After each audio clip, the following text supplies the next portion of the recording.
suis heureux de vous accueillir à ce nouveau numéro de l'entretien qui, vous le savez, est un magazine d'information générale que nous vous proposons sur la 2STV tous les 15 jours. Et je suis vraiment très heureux, le mot n'est pas faible, de recevoir Abou Aïdara, qui est un professeur spécialiste de l'Afrique lusophone et du Brésil. Mais aujourd'hui, il cède la place à l'homme de culture et l'historien pour nous raconter le Sénégal. Il l'a fait dans son dernier livre, Éclat de souvenirs. Et j'ai même envie de dire Souvenirs éclatés. Je trouve que le titre est très joli. Alors vous parlez des années 60, vous parlez aussi des anciens combattants, de l'Adjor et le chemin de fer, le dialogue islamo-chrétien. Donc merci de nous accueillir et bienvenue à cette émission. Et nous retrouvons ici notre ami, le professeur Abou Aïdara, à ce centre de langue portugaise, à l'Institut des langues romanes. Merci et vraiment c'est un plaisir de vous retrouver. Bon, ben écoute, Sada, je vous remercie infiniment d'avoir bien voulu vous déplacer, de venir jusqu'ici pour réaliser cette émission. Une émission qui a un caractère culturel et ce n'est pas la première fois que vous venez ici. L'année dernière, je pense aussi que vous étiez là. Nous avons eu le plaisir de vous recevoir autour d'un livre que j'avais écrit aussi portant sur des questions relatives à l'Afrique. Alors je me réjouis d'être ici parce que nous sommes ici en famille, comme vous le voyez. C'est des étudiants, nos étudiants.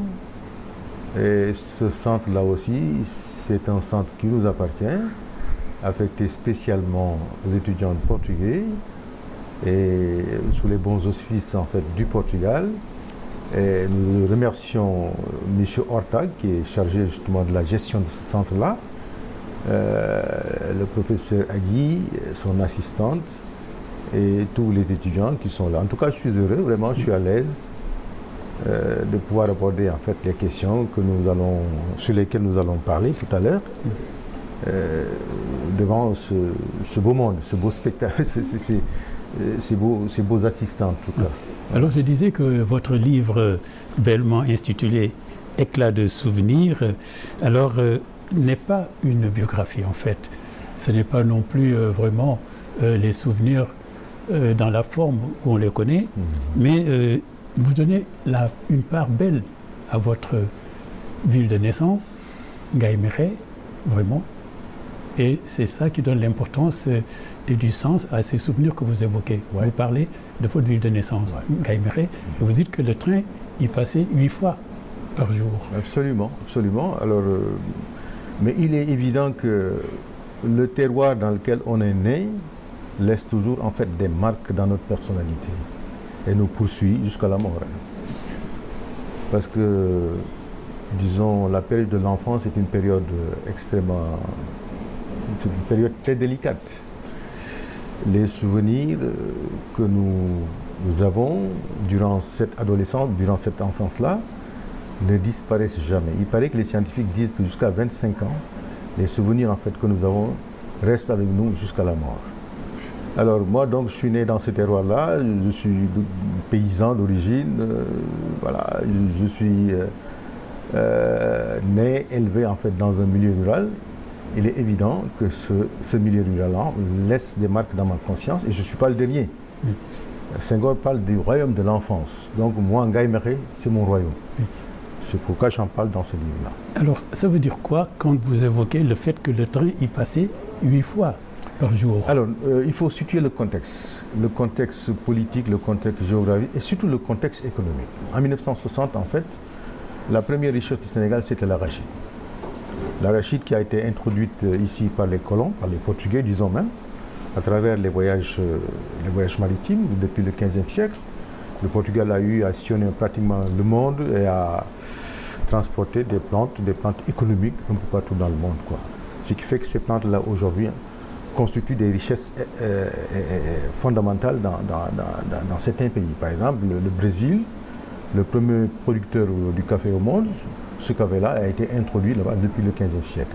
Ici au Sénégal, l'arachide aussi, qui a constitué en fait la richesse essentielle, qui apportait beaucoup à notre économie bon, a joué un rôle fondamental sur le plan économique et a eu des incidences aussi sur la formation de la société sénégalaise. Alors nous qui étions en milieu rural, loin de la grande capitale, parce qu'en 1960, en fait, la modernisation n'avait pas encore atteint les niveaux qu'elle a atteints aujourd'hui. Parce qu'à l'époque, le moyen de transport le plus important, c'était le chemin de fer, parce que la voiture, il n'y en avait pas beaucoup. Alors, à partir du moment où il y avait l'arachide, les Français, effectivement, avaient construit ce train à des fins économiques. C'était pour acheminer, en fait, les richesses coloniales à partir de Niger, passant par le Mali, jusqu'au Sénégal, pour les acheminer vers la France. Parce qu'à l'époque, on n'avait aucune industrie ici, donc ces richesses économiques-là étaient destinées à la France. Mais pour les transporter, il fallait, en fait, un moyen de transport important, et je crois que c'est le chemin de fer qui faisait l'affaire. Donc, la première vocation du chemin de fer, ce n'était pas pour transporter des passagers, c'était pour transporter les marchandises économiques. Alors, il y en avait 8. Il y en avait 8. Le matin, il y en avait 2 qui se croisaient à Ngaïmekhé. À midi, il y en avait 2, les trains. Le soir, à 17h, il y avait 2 encore. Et la nuit, à 9h, il y en avait 2. Ça rythmait votre quotidien, voilà. quoi. Et ça rythmait notre quotidien. D'accord. Ouais. Alors, ce n'est pas un livre de souvenirs. Vous me l'aviez dit, hein, quand on s'est rencontrés, quand vous étiez venu à la maison pour qu'on prépare cette émission. Ce n'est pas un livre de souvenirs, mais quand même, vous les évoquez très fortement. Mais vous avez fait quand même ce qui est sûr un travail de mémoire et qui restaure les faits du passé qui ont marqué votre vie. Ainsi, sur le plan politique, le contexte politique de l'époque, les années 60, quand vous parlez, c'est à cette époque que les États africains accèdent en grande masse à l'indépendance, c'est connu. Et au Sénégal, et les gens, pendant cette période, après cette période, ont vécu des crises que vous évoquez dans ce livre de souvenirs pour cette occasion-là. Par exemple, la séparation douloureuse d'Ia Senghor. Et puis, l'éclatement de la Fédération du Mali, qui unissait le Mali, Soudan précédemment, et le Sénégal. Oui, alors je précise, comme vous l'avez dit, que ce livre-là n'est pas un livre autobiographique. Oui.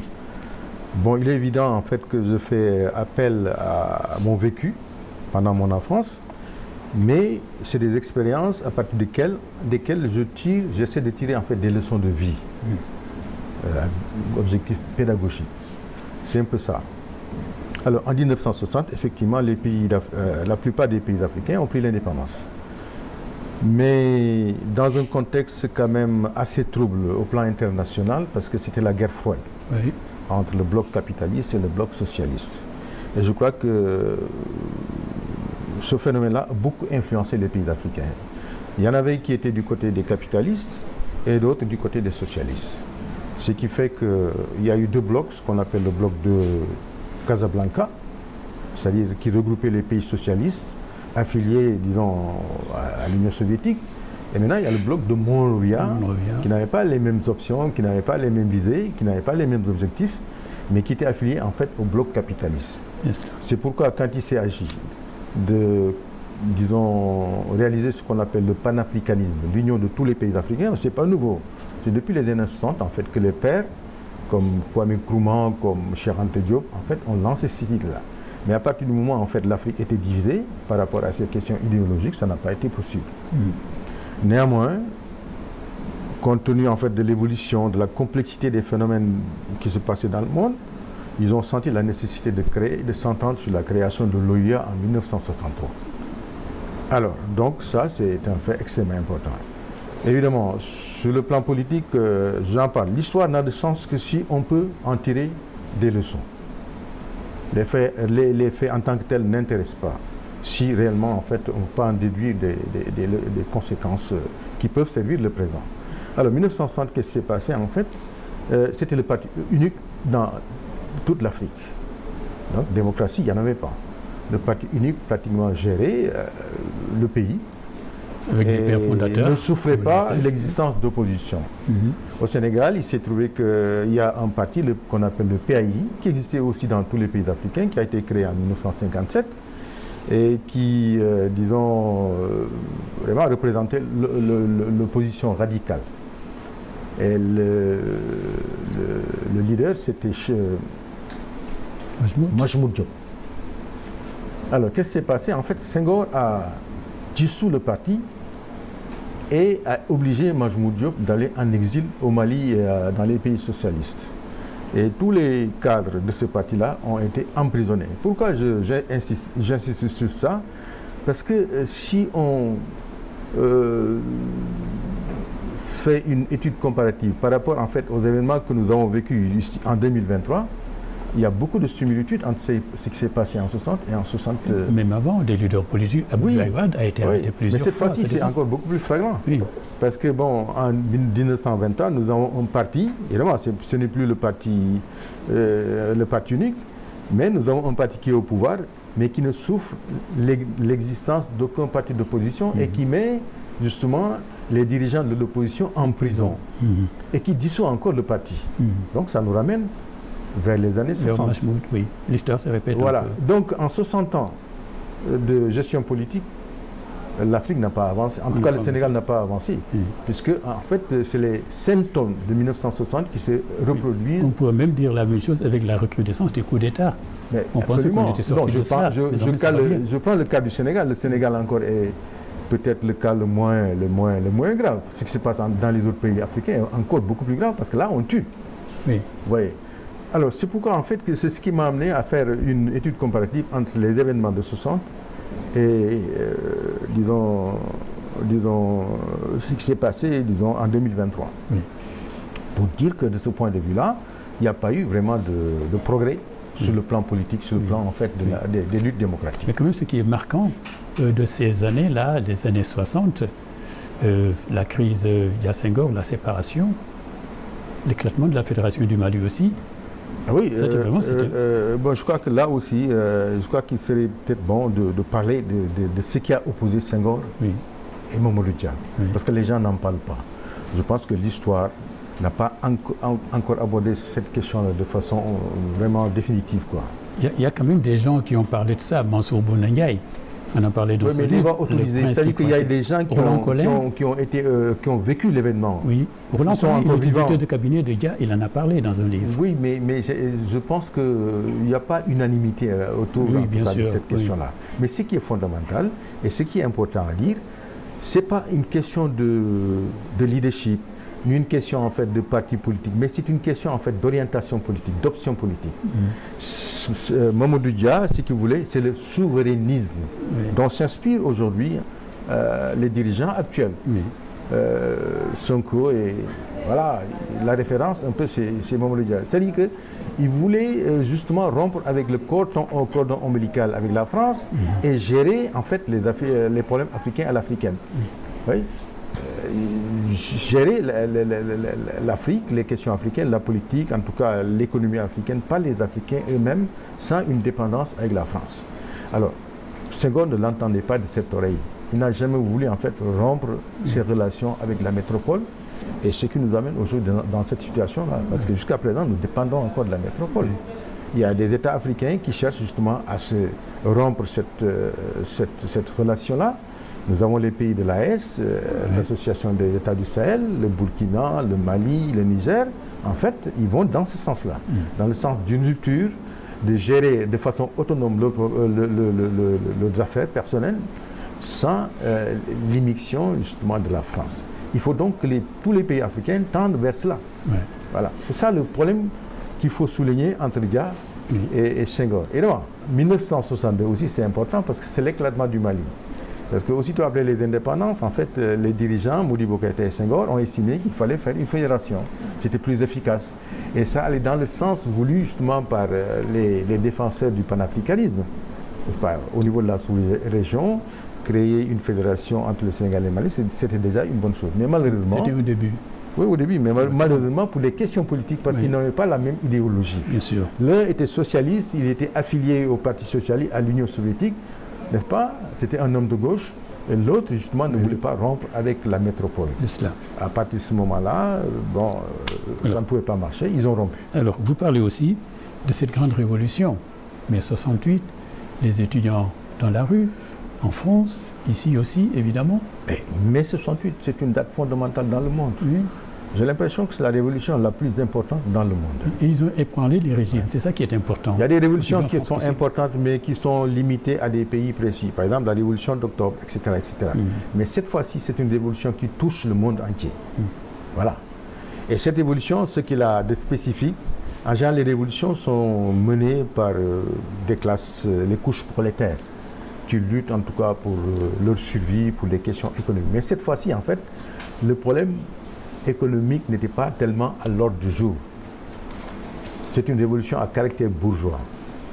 Pourquoi? Parce que en un certain moment, les sociétés européennes sentaient la nécessité vraiment de rompre un peu avec le conservatisme qui marquait, disons, les sociétés. Ouais, les libertés étaient un peu confisquées plus ou moins. Du point de vue, en fait, quand je dis liberté, je dis liberté plutôt concernant, en fait, les catégories intérieures, en fait, de l'être humain. Parce que l'être humain, en fait, n'est pas uniquement, c'est pas uniquement satisfaire les besoins économiques.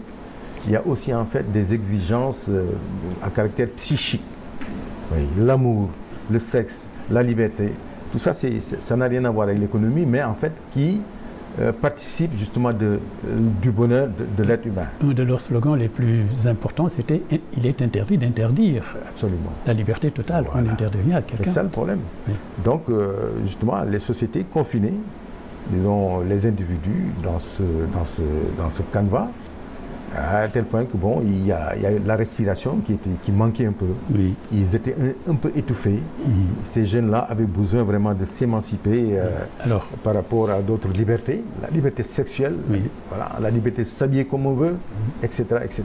Oui, alors, donc ici, même aux États-Unis, partout, c'était vraiment la génération de liberté totale. Et ici, après l'explosion de cette révolution des étudiants en France, ici aussi, évidemment, les étudiants sont sortis dans la rue. Abdoulaye Bathily a écrit un livre là-dessus. Et ce qu'on a noté, c'est quand même cette contestation estudiantine a quand même permis une concertation entre ces étudiants et l'état-major.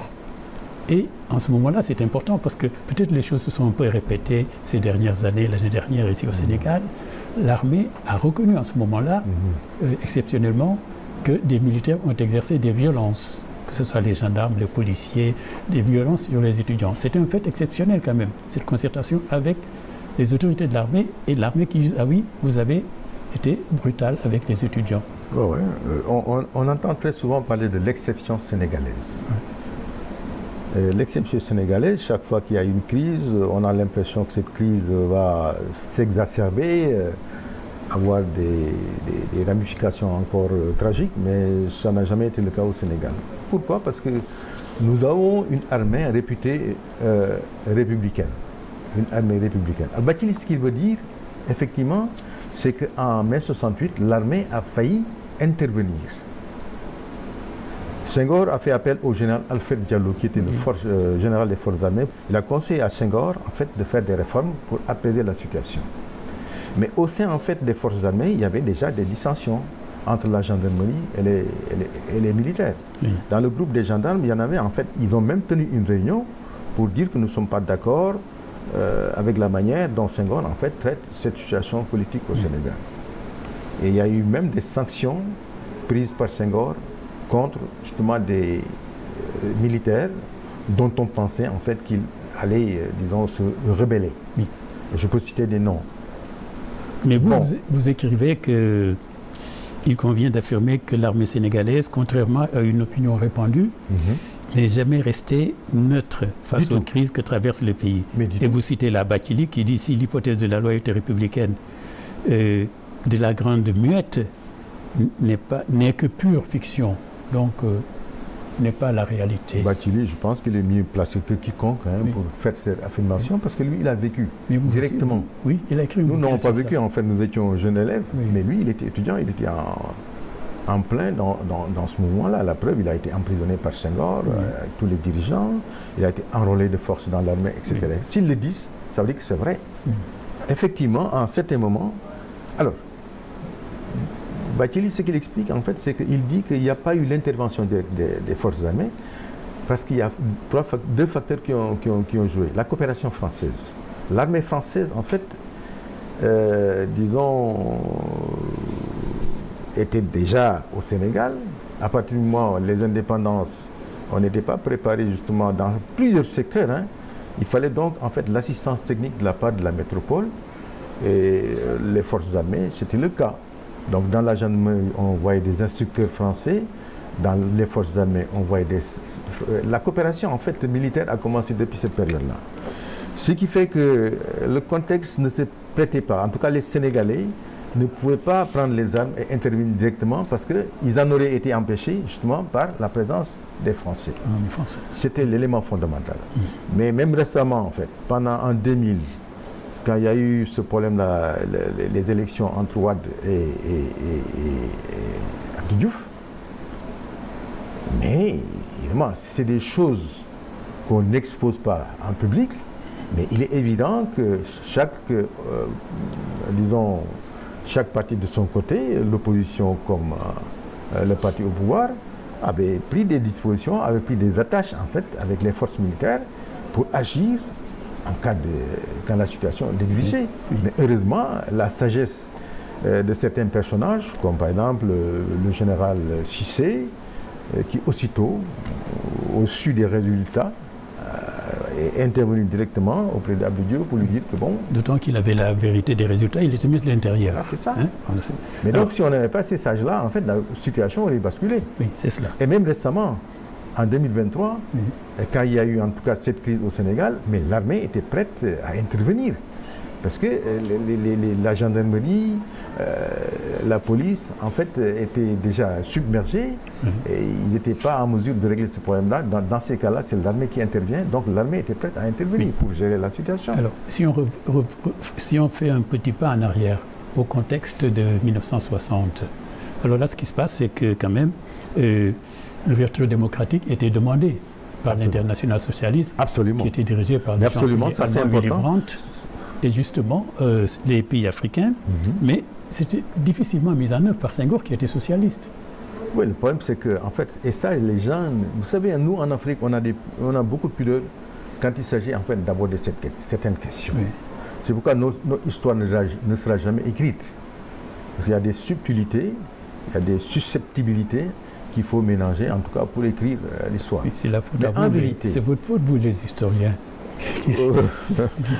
Oui, mais le problème qui s'est posé, c'est que Senghor, en 1976, a, disons, voté une loi d'amnistie pour permettre justement aux exilés, aux politiciens en fait, de l'opposition qui étaient un peu à l'extérieur, de revenir, notamment en fait Majmoud Diop. Majmoud est revenu en 1976 et Senghor a fait une ouverture partielle. C'est-à-dire qu'il a admis 3 courants politiques. Un courant socialiste, et celui qu'il a occupé avec son parti. Un courant libéral, c'est Abdoulaye Wade. Et un courant communiste, en fait, c'est Majmoud Diop. Oui. Et puis il y a eu plus tard le courant conservateur. Mais pas plus, en fait. C'est-à-dire qu'il a tapé à la porte de l'Internationale socialiste parce que l'Internationale socialiste, à l'époque, avait le vent en poupe. C'était une institution, une organisation extrêmement importante, très prestigieuse. Donc, si on se réclame du socialisme, normalement, nécessairement, on doit faire partie de ce groupe-là. Mais il y a des exigences. Les critères d'éligibilité n'étaient pas remplis par le Sénégal, à savoir le pluralisme, l'admission de plusieurs partis. Senghor donc était obligé de faire cette ouverture partielle. Alors pourquoi ouverture partielle? Parce que Cheikh Anta Diop tapait à la porte pour créer son RND. Il a refusé. Il n'a permis que l'existence de 3 partis. Et le parti conservateur, il existait quand même avec cet avocat frère de Lamine Gueye. Il a eu le parti conservateur à un moment. Oui, mais ce qui est intéressant pour Senghor, c'était de montrer au monde, effectivement, qu'au Sénégal, il y a plusieurs partis. Alors, mais dites-moi, Abou Aïdara, pendant cette crise estudiantine, alors vous notez que... Alors, parce qu'il y a des ressemblances, des similitudes. Les guides religieux, les confréries musulmanes, l'Église ne soutenaient pas les étudiants. Non du tout. Ne soutenaient pas les étudiants, exception faite des frères dominicains. Peut-être parce qu'ils sont proches, ils sont en face de l'université. Vous savez, quand on fait des recherches, on s'inspire. Ça aussi, l'histoire, Mais l'histoire n'en parle pas. C'est pourquoi je vous dis qu'en Afrique, il y a des non-dits qui ne seront jamais dits. Ouais. Il y a des non-dits qui ne seront jamais dits. Alors, vous savez, je vous dis que quand on fait de la recherche, on s'inspire très souvent. Sinon, on a la chance de trouver en fait des spécialistes dignes de ce nom-là, comme le professeur Mor Omar Koumba Diop, qui est décédé il n'y a pas très longtemps. Oui. Et il a écrit sur la question des confréries au Sénégal. Quand Senghor a eu justement ce conflit avec Mamadou Dia, mais toutes les confréries religieuses se sont rangées du côté de Senghor. Oui, ils n'ont pas soutenu Mamadou Dia. Alors, en 2023, quand le PASTEF, il faut le dire, a eu des problèmes, mais aucune confrérie significative, en fait, n'a pris position en faveur de l'opposition. Mais le Sénégal n'ose pas en parler. Et c'est la réalité. Tout le monde le sait, mais on n'en parle pas parce que, bon, c'est une question peut-être délicate. Mais aucune confrérie, en tout cas significative, n'a pris position ouvertement pour dire au pouvoir en place, en fait, stop. Ils ont laissé faire. Donc la compréhension qu'il faut en faire, c'est que les confréries se sont toujours mis du côté du pouvoir. Ouais, c'est une question d'opportunisme. C'est ça qu'il faut retenir. Une question d'opportunisme. Alors, ils sont opportunistes, ils se mettent toujours au pouvoir. Et nous avons vécu l'expérience avec le nouveau régime. Oui. Vous voyez, en fait, des confréries qui ont toujours vraiment, disons, vilipendé ces partis-là, ben, ont retourné leur veste. C'est cela. Et ont adopté un autre langage, en tout cas beaucoup plus adapté aux réalités actuelles. Alors les étudiants, ceux qui étaient descendus dans la rue en 1968, est-ce que vous les voyez différemment de ceux qui ont manifesté ces dernières années? Parce que ceux-là, de 68, voilà. C'était des idéalistes, n'est-ce pas? Ils avaient un idéal, mais et même, certains même étaient charismatiques. Mais c'est que je déplore. C'était des personnalités. Vous savez, à l'époque, en 1968, en fait, disons que la société dans son ensemble était politisée. Politisée. Pas politisée de façon politicienne. Hein. Parce qu'il y avait des leaders qui étaient connus. Oui. On a l'impression que maintenant, il n'y a que la masse. C'était par rapport au positionnement idéologique, disons. Les étudiants d'alors prenaient des positions idéologiques avec désintéressement. Hein. La question, c'était autour des idées. Le combat, c'était autour des idées. Mais c'était pas par rapport au positionnement, par rapport aux privilèges qu'on peut avoir en s'alliant avec tel ou tel parti. Est-ce qu'ils n'étaient pas influencés? Certains l'ont pensé. Il y avait des maoïstes. Est-ce qu'ils n'étaient pas influencés par des idéologies? Mais forcément, ils étaient influencés par des idéologies. Je crois que c'est tant mieux. Oui. Parce que ces idéologies-là proposent en fait des projets de société. Oui. Comment organiser la société, la meilleure société. Mais dès lors qu'on adhère à telle ou telle idéologie, ça veut dire qu'en fait, on est dans le jeu. Mais maintenant, ce qui est mauvais, c'est de ne pas être dans le jeu comme on le constate aujourd'hui avec les étudiants d'aujourd'hui. Ils sont complètement coupés des réalités. On a l'impression qu'ils sont... le monde qui les entoure ne les intéresse pas. Mais ce qui attirait les étudiants de 60, 68 précisément, c'était les courants révolutionnaires de l'époque qui traversait le monde. On est obligé de passer par les courants révolutionnaires pour révolutionner le monde, parce que c'est ce qui s'offrait au monde à cette époque-là. Voilà. Le monde était ainsi fait, à partir des contradictions sociales, à partir des contradictions, des points de vue différents. Mais je crois que c'est comme ça qu'une société doit marcher. C'est pourquoi on a créé le pluralisme démocratique. Parce qu'une seule vision ne peut pas vraiment mener loin. Il faut nécessairement des avis contraires, contradictoires, pour pouvoir en tout cas faire une synthèse et trouver des solutions. Comme plus tard, Thomas Sankara est devenu un idéal pour ces étudiants révolutionnaires. Thomas Sankara justement est devenu un révolutionnaire non seulement pour les étudiants, pour son époque, mais même aujourd'hui. Oui, c'est cela. Le nom de Sankara est encore évoqué. Parce que son combat, c'est le combat d'aujourd'hui encore. C'est cela. Parce que qu'est-ce que Sankara a fait? Il s'est battu pour l'émancipation. Le souverainisme dont on parle, en fait, c'est Sankara qui l'a commencé. Bien sûr. Hein? Bien sûr. Consommons ce que nous produisons ce que nous consommons. C'est à partir de ce moment-là, en fait, qu'on a, comment on appelle ça encore, une indépendance économique. C'est à partir de ce concept-là qu'on peut parvenir vraiment à gérer soi-même sans faire appel à l'extérieur. Parce qu'aujourd'hui, le drame de l'Afrique, c'est qu'en fait, dans tous les domaines, et notamment le domaine alimentaire, mais tout nous vient de l'extérieur. Et là, c'est mauvais. Il faut nécessairement en fait qu'on soit capable de produire pour nous-mêmes, d'atteindre au moins l'autosuffisance alimentaire. C'est cela. Voilà, c'est ce qui nous manque aujourd'hui. Oui. Depuis les indépendances jusqu'à présent, on n'est pas parvenu à régler ce problème. Et là, c'est extrêmement grave. Très bien. Alors, on avance un peu, parce que le temps court. Abou Haïdara, vous parlez aussi des anciens combattants, je l'ai dit au début de cette émission. Alors, des Sénégalais, tout le monde sait l'histoire, qui ont combattu pour la France, en Algérie, au Vietnam, hein, n'est-ce pas, qui était avant l'Indochine.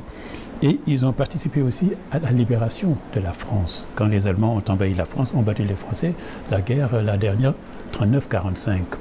Mais ils ont été payés en retour d'injustice et d'ingratitude. Et c'est ça, c'est là où le bas blesse, comme on dit. Le mépris. Le mépris aussi. Ouais. L'oubli. C'est cela. Ouais. Éclat de souvenirs, en fait, c'est ça qui m'a donné l'inspiration. Ah oui? C'est quand j'ai pensé aux anciens combattants. Ouais. Ces gens qui ont sacrifié leur vie pour la France, qui se sont battus, n'est-ce pas?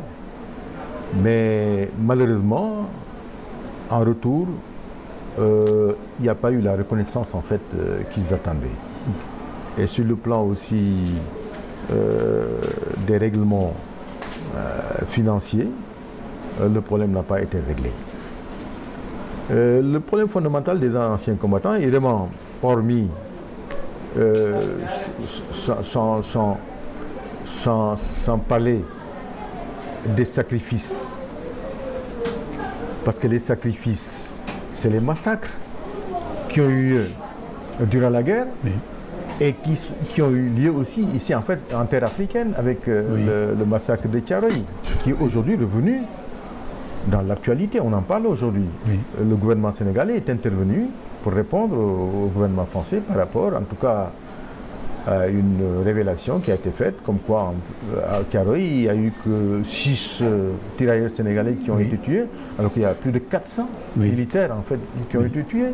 Alors là, j'insiste parce qu'en fait, le fond de mon livre là, c'est par rapport à cette question-là. Oui. Alors. Parce que moi, je suis fils d'anciens combattants. Oui, c'est ça. Oui, vous le notez parmi les 5 ou 4 que vous présentez. Voilà, directeur de la maison des combattants de Thiès. Donc toutes les correspondances, c'est moi qui les écrivais. C'est cela. Pour la France. D'accord. Donc je suis au courant de ça. Oui. Et vraiment, ils ont souffert. Oui. Ils ont souffert. Mais alors, le problème, c'est d'abord la cristallisation des pensions, l'argent qu'on leur donne, qu'ils ne reçoivent pas. Le Conseil d'État français avait dit qu'il devait recevoir cet argent. À l'époque, Jacques Chirac était président de la République française. Et il a promis. La promesse n'a pas été tenue. Au contraire, virevolté. Et il leur a dit, voilà, ce qu'on appelle une proposition inacceptable, en quelque sorte. Absolument. En fait, que les chefs d'État africains ont accepté. Ouais. Alors, c'est ça où se trouve le point de... C'est ça le drame. C'est ça qui est déplorable. Parce que les chefs d'État n'ont pas soutenu. Oui, mais les anciens combattants, ce qu'on appelle la grande muette, vous l'avez dit tout à l'heure. Oui. C'est-à-dire que c'est des gens qui n'ont pas l'habitude de revendiquer, quoi. Même étant tirailleurs, retraités, soustraits de la guerre, etc., ils n'ont pas le droit de... Donc il faut un relais. Et le relais, c'est l'État. Parce que ça, c'est une question non nationale, mais internationale. Parce que les anciens combattants, ce n'est pas uniquement au Sénégal. Il y en a en Indochine, bien sûr, il y en a un peu partout. Oui. Et tous ont les mêmes problèmes. Ils étaient dans la même situation déplorable. Oui. Donc, en certain moment, ils se sont battus, il y a eu des plaintes par-ci, par-là, ils ont tout fait jusqu'à ce que Chirac arrive au pouvoir et que le Conseil d'État français, en tout cas l'organe suprême en matière de justice, en fait, donne avis favorable à la plainte des anciens combattants, comme quoi la France doit régler cet argent-là. Mais on a applaudi, tout le monde a dit ouf. On avait commencé déjà à faire nos provisions en calcul. Oui, oui, les anciens combattants savaient que cet argent-là, en tout cas, ils espéraient que cet argent allait arriver et ils avaient commencé à faire des prévisions. Alors, qu'est-ce qui s'est passé? Cette année-là, Chirac était au pouvoir, il a invité pratiquement tous les chefs d'État africains et le roi du Maroc. Il avait insisté pour faire une fête spéciale. Et je dis en passant aussi que les Africains, il faut nécessairement qu'ils participent à ces commémorations-là. Au niveau africain, il faut qu'on fasse des commémorations à ces occasions, comme on le fait en France. Oui, mais voilà, c'est le problème des Africains. C'est le problème des Africains. Le problème des anciens combattants, c'est l'esclavage. On n'en parle pas ici, alors qu'en France, on fait des cérémonies mémorielles. Voilà. les anciens combattants aussi la même chose. Oui. Alors qu'est-ce qui s'est passé? C'est que tous les chefs d'État africains, ils sont partis en France et Chirac leur a dit que bon, le Conseil d'État a donné l'ordre qu'on règle justement cet argent, mais cet argent-là s'élève à 1000 milliards d'euros. C'est une somme extrêmement élevée. C'est énorme. C'est énorme. Alors qu'est-ce qu'on fait? Soit je paye cet argent-là aux anciens combattants et je laisse tomber en fait l'aide au développement parce que c'est un peu équivalent, ou bien je sursois à ce règlement par rapport aux anciens combattants et je continue en fait le paiement de l'aide au développement. Et les chefs d'État ont dit que bon, les anciens combattants, on les met de côté, nous on veut continuer avec. Mais oui, alors c'est une question qui a été réglée. C'est ce qui a fait que les anciens combattants n'ont pas reçu justement cet argent. C'est une question réglée sur le dos des concernés, n'ont pas participé. Oui, mais les États africains n'ont pas été à la hauteur. Parce que quand même, ces anciens combattants-là se sont bagarrés toute leur vie durant. Alors, et arrivé à ces résultats, je crois qu'il fallait quand même qu'on concrétise. Alors, est-ce que ce n'est pas ça qui se poursuit jusqu'à présent? Parce que les gouvernements français, l'État français, c'est que les chefs d'État africains, vraiment, s'intéressent peu de trouver une solution à ces questions-là. Alors, c'est pourquoi d'ailleurs Emmanuel Macron, c'est peut-être pour ça qu'il a sorti 5 tirailleurs en disant voilà, c'est eux que la France reconnaît. C'est incroyable. Ce n'est un secret parce qu'il sait qu'il pouvait se permettre de le faire. Ce n'est un secret pour tout le monde. Le problème de l'Afrique, le mal de l'Afrique, c'est un problème de leadership. C'est nos leaders qui sont malades. Et oui. C'est nos leaders, en fait, depuis les indépendances, qui ne sont pas à la hauteur. Bien sûr. Qui courbent l'échine devant l'Europe. Bien sûr. Qui ont le complexe, en fait, des Blancs et qui, finalement, n'arrivent pas justement à régler les problèmes comme les sociétés africaines le veulent. Ce problème-là aurait dû être réglé si, par exemple, ils avaient tapé sur la table pour leur dire que, bon, nous, on peut se passer de l'aide au développement, mais ces anciens combattants, ils le méritent parce qu'ils ont sacrifié la vie pour la France, n'est-ce pas? Voilà, ils ont fait des sacrifices, mais donc ça, c'est des sommes dues. Oui. Alors, à Thiaroye, c'est ce qui s'est passé. Oui, à Thiaroye, c'est ce qui s'est passé. Parce qu'à partir de la France, le problème a commencé à partir de la France. Les revendications, quand ces tirailleurs sénégalais ont été libérés, alors maintenant c'était le retour. En attendant le retour, effectivement, ils n'ont eu de cesse justement de continuer à revendiquer les sommes dues. Mais la métropole ne voulait pas régler ce problème-là, jusqu'à ce qu'à Fréjus, au camp de Fréjus, en fait, il y a eu un incident entre les tirailleurs sénégalais et les soldats français. Il y a eu une tuerie, et je pense que les Sénégalais ont eu le dessus. Le groupe des militaires français a affronté le groupe des Sénégalais, et les Sénégalais en ont tué beaucoup. Ils sont rentrés, donc il fallait réparer cette offense. Ils sont arrivés à Thiaroye, en continuant toujours à revendiquer en fait les sommes dues, et comme réponse en fait De Gaulle a donné l'ordre en fait de bombarder. Ils en ont tué 400. Oui. Et c'est ça. Oui. Et puis quand même. Et aujourd'hui en fait les États africains ne réagissent pas. Oui. Hein? Cette affaire-là, on n'en parle même pas au Sénégal. Oui. Commémoration, il n'y en a pas, sauf peut-être à un niveau très limité. Non mais la commémoration n'est pas. J'ai fait une émission avec l'épouse de Madame Abré, Madame Raymond Fatimé Abré, qui disait que on n'a pas l'habitude de faire des commémorations sur les événements importants en Afrique.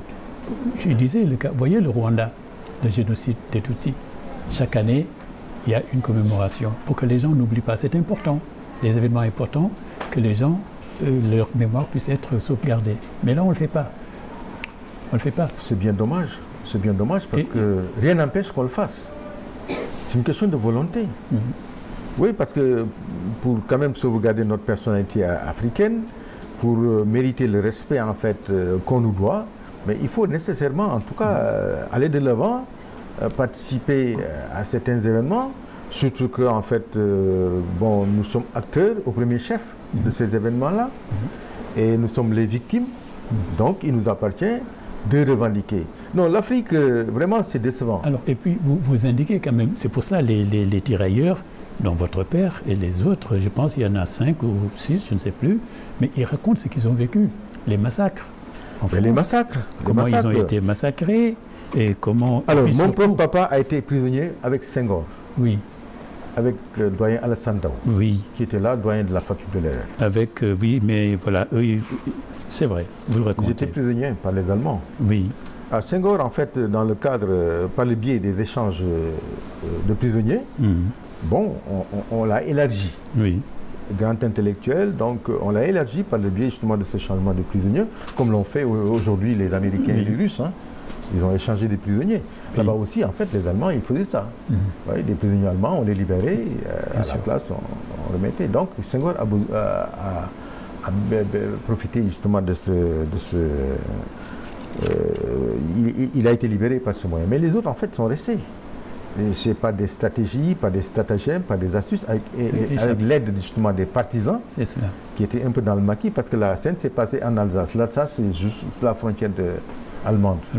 Donc, ils ont réussi à s'échapper par des motos, avec évidemment la complicité en fait de certains éléments qui avaient infiltré l'armée allemande. Et par ce moyen-là, ils ont échappé. Oui. Voilà. Parce que quand même, tout ça, vous indiquez, il y a un soubassement raciste. Bien sûr. Déjà, on les plaçait, comme on dit vulgairement, chair à canon, donc ils étaient en première ligne. Mais évidemment, on les abattait. Ce qui s'est passé au débarquement. Oui. Au débarquement. En fait, parce que c'était la dernière bataille. Et la bataille redoutable, parce que si les Alliés avaient perdu cette guerre-là, en fait, les Allemands auraient dominé le monde aujourd'hui. On ne serait pas là en train de parler de... Oui, les Allemands auraient dominé le monde. Mais heureusement, en fait, les Alliés ont gagné. Mais qu'est-ce qui s'est passé? Parce que c'est une bataille navale. C'est ça. Donc les premiers à débarquer, c'était les Noirs. On les a tous tués. Voilà un premier élément qui montre que les Noirs ont servi de chair à canon. Chasselet. Chasselet, c'est une ville qui se trouve à l'entrée de Lyon. À Lyon. Oui, la prise de Lyon. Les Allemands sont à Lyon. Pour les attaquer, on a mis devant les Noirs. Les Noirs ont été massacrés de façon inhumaine. Et aujourd'hui, en fait, il y a un mausolée, un tata. Depuis 1966, le gouvernement français a autorisé de construire un grand cimetière, ce qu'on appelle un mausolée, un lieu touristique, un lieu de mémoire. Et puis même, vous écrivez que les Allemands choisissaient de les tuer en évitant de tuer les soldats blancs. Les soldats blancs. C'était les Noirs. Et c'est ce racisme-là quand ils arrivent après la victoire. Mais tu sais, Hitler, ce qu'il craignait le plus, c'est les Noirs, ce n'est pas les Juifs. So Schwarzmänner. Wo in Deutschland kommen, alles Francis kaputt. C'est de l'allemand. Il a dit qu'en fait, sans les Allemands, j'aurais écrasé, sans les Noirs, j'aurais écrasé pratiquement tous les Blancs. Alors, pour raconter comment, on le sait maintenant, hein, les historiens ont un peu fait le travail, quand les soldats français entraient, après avoir libéré Paris, on a enlevé tous les Noirs. On a enlevé tous les Noirs. Ça aussi, c'est une humiliation. On n'a enlevé pas de Noirs. Alors, vous dites que vous écrivez quand même un seul Noir, Claude Madembassi, du fait de son statut, parce qu'il était citoyen français. Il a fait son entrée dans la capitale française le 25 août. Mais qu'est-ce qui s'est passé en 1944? Mais aucun Noir, et il y en avait combien? 3606 en fait, vous écrivez. Mais aucun. Aucun. On a pris leur tenue, on a donné aux résistants. Ce qui s'est passé en fait, c'est que cette armée... Donc il y avait du racisme. L'armée des tirailleurs était, disons, gérée un peu par les Américains. Les Alliés, dans le cadre en fait des relations entre alliés, effectivement cette armée des tirailleurs sénégalais, n'est-ce pas, la gestion était confiée à l'armée américaine. Et en Amérique, vous savez, il y avait la ségrégation raciale. Il y avait Ali Truman qui était président de la République. Lui, bon, il n'avait pas encore réglé les problèmes de droits civiques, quoi. Ce qui fait qu'en fait, aux États-Unis, les Noirs ne rentraient pas, en tout cas dans l'armée, pour certaines tâches. Alors, et en France, quand on a libéré Paris, effectivement, les Américains n'ont pas voulu. Ils ont voulu blanchir cette armée-là. Ils n'ont pas voulu que les Noirs participent justement à la célébration. C'est cela. Ce qui fait, à l'entrée de Paris, en fait, tous, ils ont été démobilisés. Et à leur place, les uniformes-là, on a donné ça à des maquisards français qui ont pris la place des Noirs. Aucun Noir n'est rentré, sauf peut-être Claude Madembassi. Si vous regardez les photos, vous verrez aucun Noir pour la célébration de Paris, alors qu'en fait, ils ont fait l'essentiel pour libérer la France. Ça, c'est une humiliation. Alors, la réponse, c'est quoi? Mais la réponse, c'est de réagir, de dénoncer. Oui, par tous les moyens, il faut dénoncer ça, mais il ne faut pas laisser les bras croisés. Et que aussi que les bons dieux, que les États africains les célèbrent. Moi, je me rappelle, le président Abdoulaye Wade, il avait quand même instauré une journée de célébration des tirailleurs sénégalais. C'était un début. Mais il a essayé de le faire. Oui, mais Wade, il était présent. Il était présent. Moi, je me rappelle, on a fait une série d'émissions à la télévision. Je faisais partie des gens qui faisaient Wade les émissions. était à Paris quand Chirac faisait ce chantage-là. Oui, mais il n'a pas réagi. Le président, il a essayé quelque chose. Mais il a essayé quelque chose, mais en fait... C'est surtout qu'on n'oublie pas de conserver la mémoire. Que les gens, là, les jeunes savent. Mais les jeunes ne savent pas ce qui se passe. Mais justement, parce qu'on les jeunes sont coupés en fait des réalités du passé. C'est ce que je constate en tant que pratiquant. Oui. Ben, je suis enseignant, donc je sais que l'expérience m'a montré que les jeunes sont coupés en fait des réalités. Non seulement de leur histoire, hein, de leur propre histoire, bien sûr, mais du passé. Oui. De ce qui s'est passé par rapport aux tirailleurs, par rapport à l'esclavage, etc., etc. Parce qu'on ne leur dit pas, on ne leur montre pas, on leur... non, il y a des remises en question, en fait, qu'on doit faire systématiquement, qu'on aurait dû faire il y a très longtemps. On en parle comme ça, c'est effet d'annonce, mais en réalité, il n'y a aucune action concrète qui est faite aujourd'hui. Voilà. Vous écrivez aussi dans ce livre de souvenirs, une page importante de l'histoire du Sénégal, c'est vraiment l'opposition du Damel du Kayor, la Ngoné Latyr Diop, et la construction du chemin de fer. Tout le monde sait, parce que les communicateurs traditionnels, les chanteurs, tout ça, on en a parlé. C'était un conflit majeur entre la Dior et le pouvoir colonial français. Mais parce qu'il a compris très vite que ce projet de construction, envisagé depuis 1856, c'est tout simplement, n'était qu'un projet d'annexion, qui ne disait pas son nom. Il a compris. Oui, c'est-à-dire qu'il faut remonter un peu plus loin pour comprendre exactement. Il y a eu la conférence de Berlin qui a décidé du partage de l'Afrique. Donc il fallait occuper. Il y a eu des guerres de pacification. En fait, toutes les puissances coloniales, pour s'imposer définitivement, ont eu à faire des guerres contre justement la résistance africaine. Et compte tenu en fait de la puissance de leurs armes qui est dominante, qui fut dominante, en fait, ils sont parvenus à éradiquer en fait toutes les résistances. Alors au Sénégal, le seul royaume qui restait, c'était le royaume du Kayor. Tous les royaumes ont été disloqués par la puissance de feu des Français. Il n'y a que la Dior qui résistait. Alors, qu'est-ce qui s'est passé? En certain moment, ils ont fait leurs études et ils ont estimé qu'en fait, le bassin du Kayor, le Kayor, était un terrain vraiment favorable à la culture de l'arachide, comme culture économique.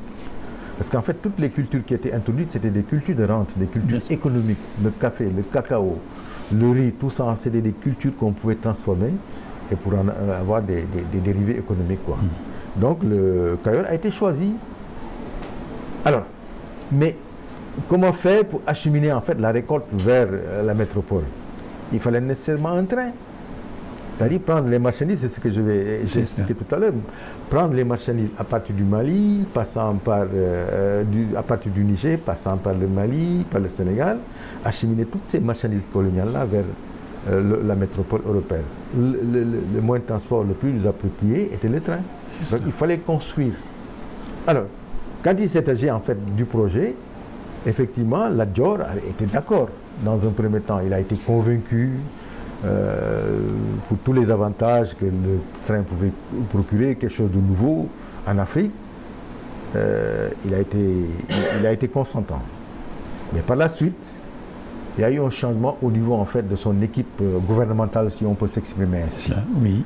Il y a un nouvel entrant, en l'occurrence le Kali, le juge musulman, Khali Madiakhaté Kala. Mais oui, alors lui, c'est comme Serigne Touba avait Cheikh Ibra Fall, n'est-ce pas, qui faisait tout pour lui.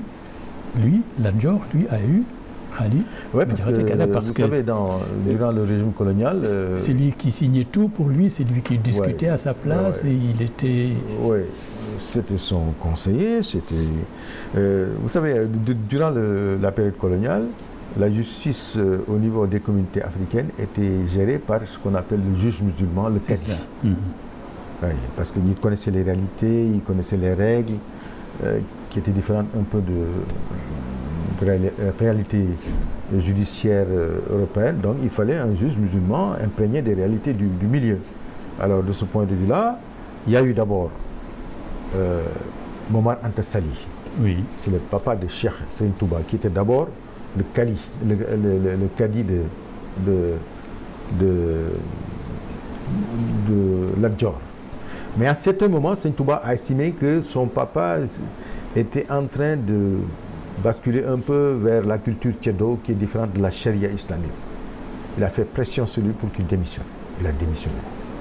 Et à sa place, on a mis Khalima Diakhaté Kata, qui était le plus grand érudit en fait du Cayor à cette époque, du Sénégal même, à cette époque-là. Ouais. Il connaissait pas que le Coran. C'était un spécialiste de la versification. Et c'est auprès de lui que Seigne Touba a appris justement cette versification sous forme de chassaïd, les beaux chassaïd qu'on écoute. C'est là-bas qu'il a appris. Donc il y a beaucoup de personnalités religieuses qui ont fait cette cour-là, qui ont appris le Coran là-bas. Non seulement Seigne Touba, mais l'Haj Malik Sy et les autres. En tout cas, ont fréquenté la cour de cette théorie du musulman qui est Khalima Diakhaté Kala, dont l'histoire ne parle pas beaucoup justement, mais qui a joué un rôle extrêmement important. Et c'est lui qui a conseillé à Lat Dior de refuser, parce que s'il acceptait, justement, son empire serait divisé en deux et serait fragilisé. C'est pourquoi on a pourchassé justement Lat Dior. Et c'est lui qui a signé à sa place. C'est lui qui a signé. Avec Bouel Mogdad signant pour le gouverneur. Parce que Bouel Mogdad, en fait, c'était un cadi musulman aussi du côté de Saint-Louis. C'est cela. Une forte personnalité, très respectée, une personne charismatique. Donc on savait que, bon, s'il prend le dossier en main, bon, on aurait, les Français savaient ça. C'est pourquoi on lui a confié justement ce dossier-là. Et dans un premier temps, effectivement, il avait réussi à faire signer Lat Dior. C'est par la suite que Khalima Diakhaté Kala est venu. Et conscient du danger, a averti Lat Dior. Lat Dior est revenu sur sa position et a remis en question. Parce qu'il a vu qu'il était lésé. Mais bien sûr. Et l'histoire a prouvé que quand ils ont réussi à construire le rail, mais ça en était fini en fait du dernier royaume du Sénégal. C'est cela. Oui. Et Khalima Diakhaté Kala, alors il a joué un rôle peu connu, vous le dites, mais peu connu, qu'on gagnerait à connaître. Parce que quand on parle de l'histoire du Sénégal, on ne parle que de Lat Dior. Oui.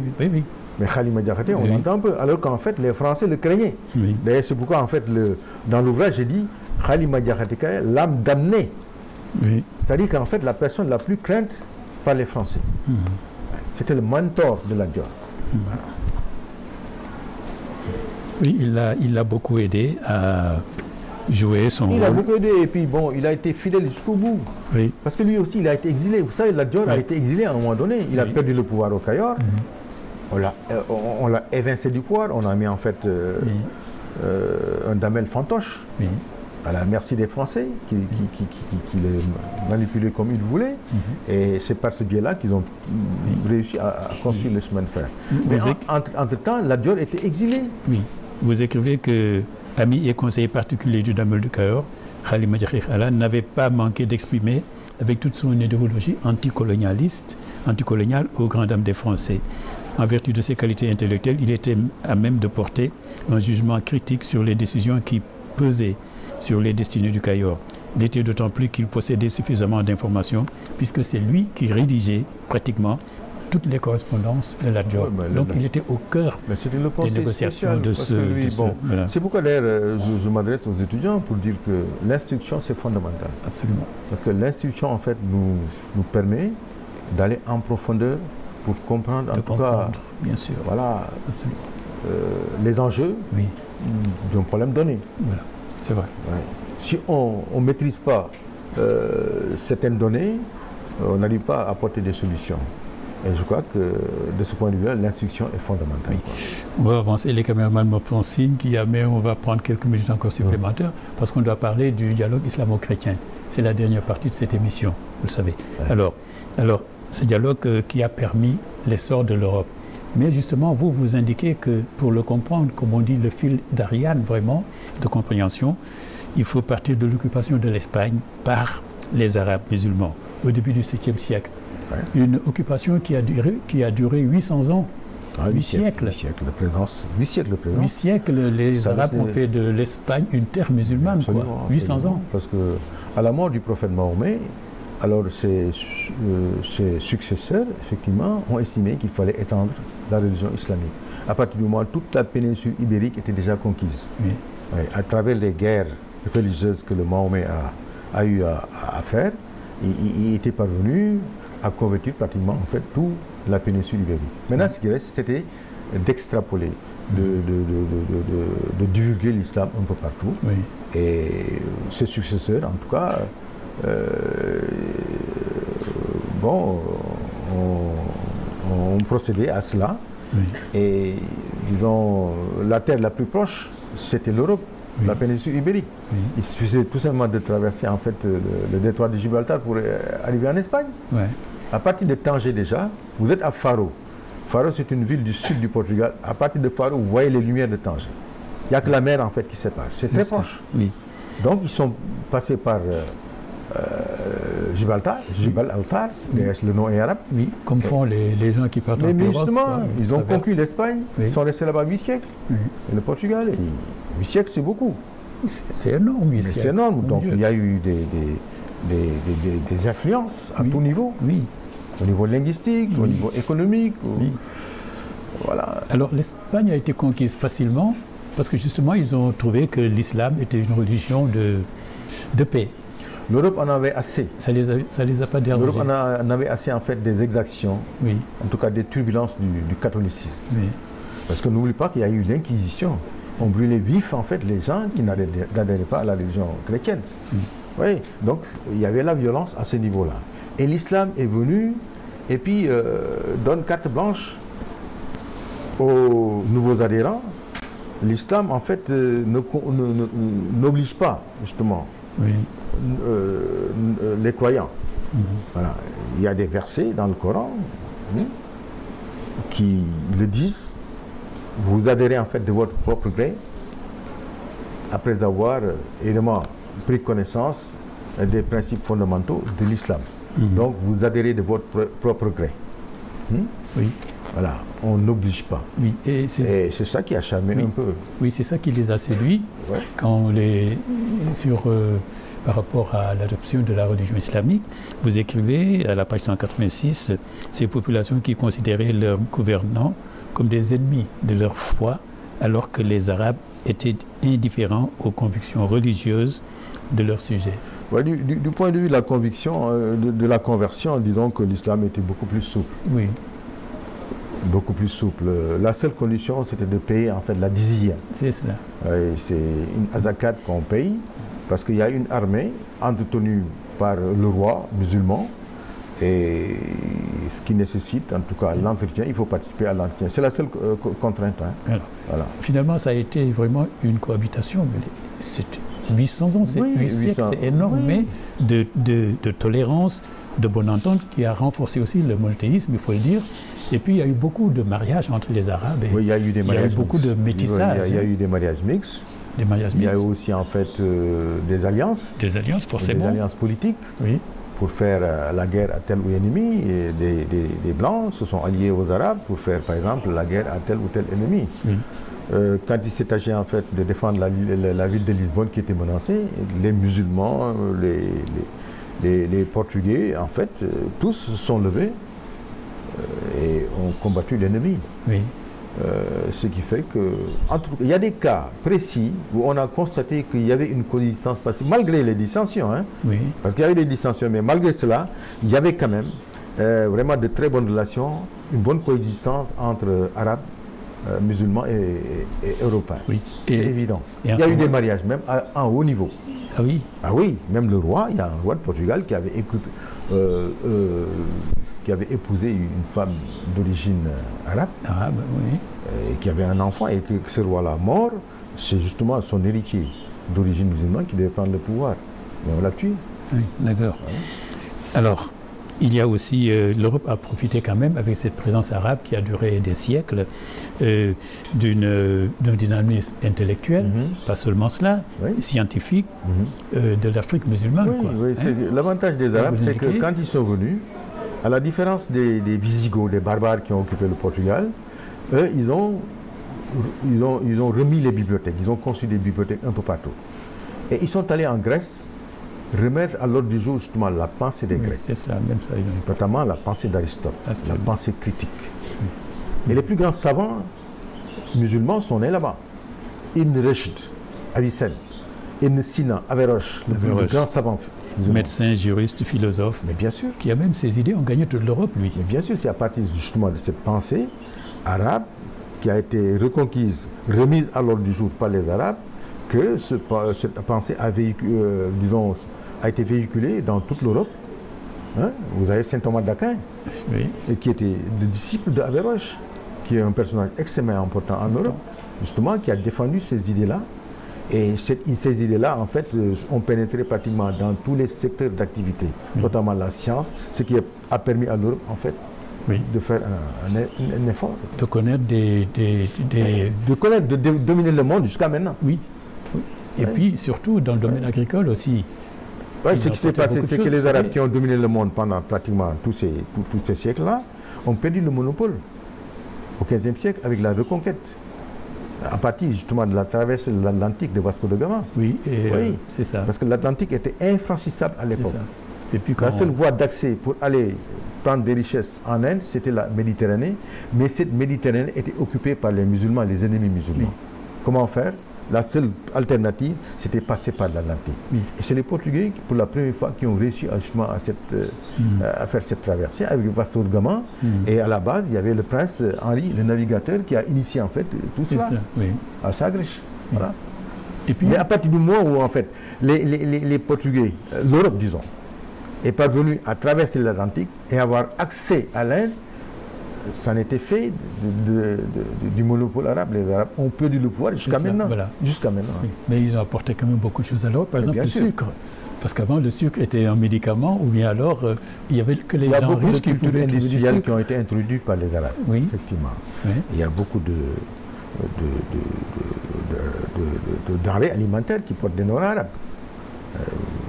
Par exemple, surtout les épices. Oui. Le safran dont on parle, c'est d'origine arabe, safran. Il y a quoi encore? J'oublie. Oui. Mais tous les mots qui commencent par al, sont d'origine alfas. Oui. Ouais. Vous me dites aussi les villes espagnoles. Non, parce qu'à l'époque, en fait, l'Espagne, pendant longtemps, en fait, le Portugal n'existait pas. Oui. Le Portugal a commencé à exister à partir des années 1200. C'est devenu un démembrement de l'Espagne, à partir d'une dissidence opérée par Don Afonso Henrique, en fait le roi du Portugal, qui s'est rebellé contre le royaume de Castille et qui a pris son indépendance. Mais sinon, c'était le même royaume. Si vous regardez la carte, finalement, le Portugal est un petit pays à l'intérieur, quoi. Mais ils se sont pris leur indépendance depuis lors. Autrement dit, en fait, c'est les mêmes réalités culturelles. Et au départ, même, c'était un peu la même langue. C'est avec le temps que cette langue-là a été épurée et chaque langue, disons, est devenue plus ou moins indépendante. Mais finalement, c'était les mêmes réalités, quoi. Tu vois. Voilà. Et vous dites que la présence arabe, parce que 8 siècles, 800 ans, ça n'est pas rien, la présence arabe, jusqu'à présent, a laissé quand même des séquelles, pour dire un mot. C'est-à-dire qu'avec la conjoncture actuelle, compte tenu du fait que bon, ce monde musulman-là, le monde arabe, les Noirs sont rejetés par l'Occident pour une hégémonie à caractère civilisationnel, alors c'est pas de bon ton de dire que bon, nous avons hérité des Arabes, nous avons hérité du monde noir. Mais en réalité, ceux qui savent effectivement que les Noirs ont fortement contribué non seulement à la civilisation ibérique, mais à la civilisation universelle. Ça, bon, des gens plus autorisés que moi l'ont déjà prouvé. Les Arabes aussi, ça aussi, historiquement, c'est prouvé. Oui, l'influence arabe, en fait, est visible un peu partout, du point de vue linguistique, du point de vue onomastique, le nom des villes. Vous avez, par exemple, au Portugal, vous avez une qui s'appelle Faro. Faro, ça vient de Haroun. C'est le sultan musulman qui a créé la ville, en fait, avec des formations linguistiques, c'est devenu Faro. Et il y a d'autres cas. En Espagne, la même chose. Oui, même Madrid, ça vient de l'arabe. Elme, ça veut dire, en arabe, ça veut dire de l'eau. Jarit, ça veut dire des filets d'eau. Ça vient de Madrid, par déformation. Vous savez, les mots, en fait, peuvent se prendre des distances vis-à-vis de la racine, parce que les gens prononcent mal le mot et ça se déforme, quoi. Mais à l'origine, en fait, c'est arabe. Et je peux vous citer beaucoup de cas, et j'ai fait des études là-dessus d'ailleurs. J'ai publié une étude où je montre l'influence, en fait, de la civilisation arabe sur la civilisation européenne, surtout l'Espagne et les musulmans. Et encore, au Brésil, la même chose, avec la présence des Noirs. Là, des études ont été faites montrant effectivement l'influence. Mais aujourd'hui, compte tenu en fait de la situation qui prévaut, où le problème d'hégémonie se pose par rapport à la civilisation, la civilisation supérieure, etc., etc. Mais c'est des choses-là en fait qu'on ne dit pas aujourd'hui. J'ai des amis qui pensent que c'est un peu l'objectif de la mondialisation, faire un monde mondialisé, c'est-à-dire gommer toutes les différences. Oui, mais attention, la mondialisation a ses limites, hein, parce qu'aujourd'hui on se rend compte que les pays ont tendance vers... Dans l'histoire, on a montré... Dans l'histoire, tous les pays qui ont dominé, n'est-ce pas, ont tout fait en tout cas pour s'émanciper. Évidemment, compte tenu des rapports de force, ça n'a pas été possible. Mais aujourd'hui, en Afrique par exemple, vous voyez que même si ce n'est pas encore réalisé de façon définitive, mais tous les pays africains, au Sénégal, si vous faites un sondage auprès des jeunes, tout le monde aujourd'hui veut s'émanciper, n'est-ce pas, sortir de ce cadre dominé par l'Europe, sortir même de certaines institutions qui sont en Afrique, mais qui sont des institutions boudons comme la CEDEAO, tout ça là. Mais tout ça là, on sait que c'est obsolète. Il faut donc refaire autre chose, réinventer autre chose, quoi. Donc c'est le vœu de tout le monde, quoi. Vous voyez ce qui s'est passé aussi en 1989 avec l'éclatement du bloc socialiste. Oui. Voilà. Mais tous les pays qui faisaient partie de l'Union soviétique ont voulu se détacher. Oui. Les pays de l'Est, la Pologne, maintenant tous ces pays-là, en fait, se sont retirés. Les républiques russes aussi, en fait, se sont retirées, etc., etc. Mais ça, c'est un réflexe, c'est un besoin naturel, non seulement de l'homme, mais en fait de chaque pays aussi. L'effondrement du mur de Berlin aussi est un des signes que on ne peut pas contenir indéfiniment des choses. Mon cher ami, rien ne vaut l'indépendance. Rien ne vaut l'indépendance. Et en France, vous voyez ce qui se passe. Mais pourquoi aujourd'hui le Front National, le Rassemblement National est en tête? C'est le premier parti en Europe. Oui. Mais pourquoi? Parce que les Français veulent justement cette émancipation-là. Bien sûr. Mais qu'on le dise ouvertement, c'est ça le problème. C'est leur c'est-à-dire que le fait, c'est-à-dire participer à un collectif, c'est bon, parce que l'union fait la force. Mais il arrive des moments où on a besoin quand même de s'exprimer naturellement, d'exprimer son génie personnel, ses caractéristiques personnelles, etc. etc. Voilà, mais c'est un peu ça le problème. D'être soi. Voilà, Aboye Dara, je te remercie, je vous remercie vraiment. C'est toujours un plaisir de vous entendre, de vous recevoir sur ce plateau d'entretien. Et merci aussi de nous recevoir ici à l'université où vous donnez des cours. Nous sommes devant vos étudiants. Et c'est devant eux que vous nous avez parlé de votre dernier livre, Éclat de souvenirs des années 60. Hein, c'est ce que vous avez, c'est ce dont vous avez parlé, les anciens combattants aussi. Il faut rappeler que votre père est l'un d'eux, l'Adjor El Rai au Sénégal, et le dialogue islamo-chrétien qui a commencé avec vraiment l'arrivée des Arabes en Espagne, où ils sont restés pendant 800 ans. Merci beaucoup. Et vous pensez, je pense que c'est cela. Vous avez fait un travail d'historien. Vous pensez qu'il faut écrire notre histoire. Il faut écrire notre histoire. Il faut le faire. Que les gens le comprennent, que les plus jeunes le comprennent, et que même les moins jeunes qui ne savent pas en fait toutes ces choses-là. Mais absolument. Non seulement la première raison, c'est qu'il faut écrire pour rectifier. D'abord. Parce que l'histoire a été écrite en fait par des étrangers. Donc ils ont écrit par rapport à leurs idéologies.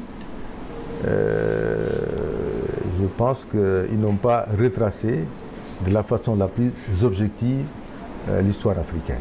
Donc il nous appartient, nous, fils d'Afrique, de réparer justement ces erreurs-là. Par ailleurs aussi, les jeunes générations ne connaissent pas, sont coupées en fait des réalités du passé.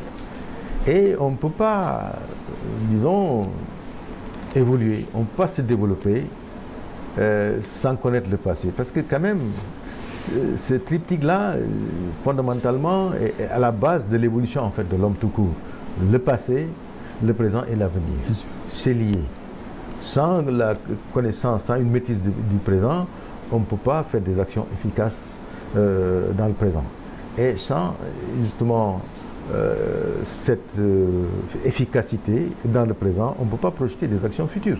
Donc il est bon, nécessairement, je m'adresse à vous les jeunes, de faire un effort, et c'est ça mon discours de tous les jours, de faire un effort pour se remettre aux ouvrages, pour se remettre à l'œuvre, la tâche intellectuelle qui consiste à se documenter, à s'informer, à vraiment s'instruire.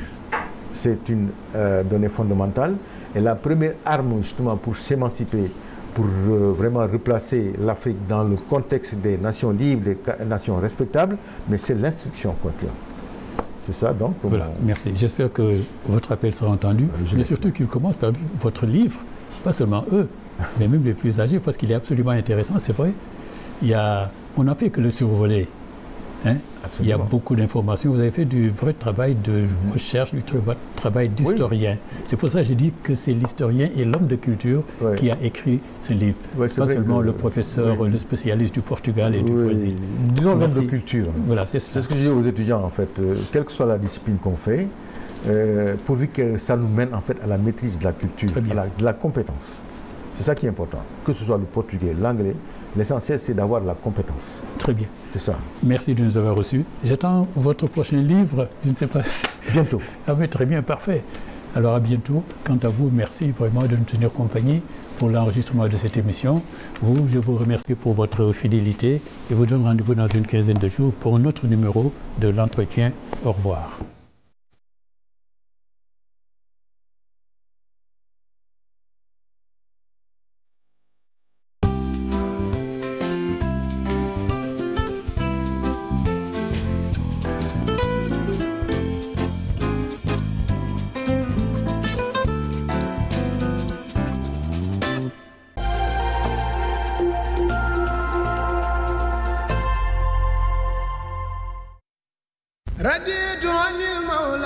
fii ak màggal nga xam ne ñu ngi ko am yéene def benn fan ci weeru safar ba keroog ñu yegg ci bisu màggalu Touba.